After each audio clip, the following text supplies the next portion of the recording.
So let's talk about our joint covers and how to use them and how to fit them. So we've got two joint covers. We've got the 28mm joint covers and the 35mm joint covers. The codes are JC28 for the 28 joint covers and JC35 for the 35mm joint covers. Now these come in boxes of 20 joint covers in there with 10 tie wraps, and they will do 10 seals round each joint because you need two joint covers for each joint, one on one half, one on another. As we see here, we have the box with 20 joint covers in and 10 tie wraps.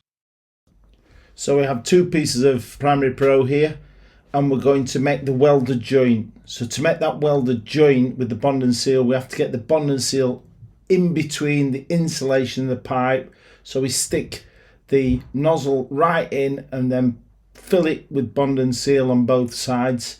This then will produce this like welded joint from the inside to the outside when we cap it. And then once you've done that on one side, then put lots of bond and seal around, as you can see here. We're trying to make that welded joint, and then we'll do the other side. So then again, fill the other side with the bond and seal. As you can see in the top corner, we've got this photo.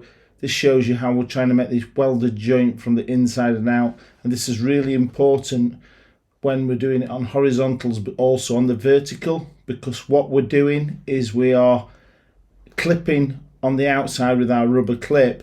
So this welded joint here will not only seal it all in to stop it expanding and contracting, but also it will hold it into the vertical pipes, because each pipe that's 1 meter 28mm filled with water is 1.4 kilos. So what we do is we test one still like this. We've been testing, as you can see in this video, we put a 3 kilo weight on one, and this is why we want this welded joint like it is. Then we'll slowly just push it together, but don't squeeze it all so all the bond and seal comes out. Leave the gap and let it ooze out, and then all you do then is wipe that excess round. As you can see here, just wipe the excess round, and then we're ready for the two covers to be fitted. So wipe all that round, doesn't matter, because your joint covers are going to go onto that. Then this is then ready for the two joint covers. Then we have two joint covers, you can see here, and there's a little offset piece. That offset piece goes over, and then the flat piece goes under. So always make sure they go over and under, and then that'll then form the two pieces of joint cover together. Then we put bond and seal onto each joint cover. Please use lots of bond and seal like you do on a straight joint.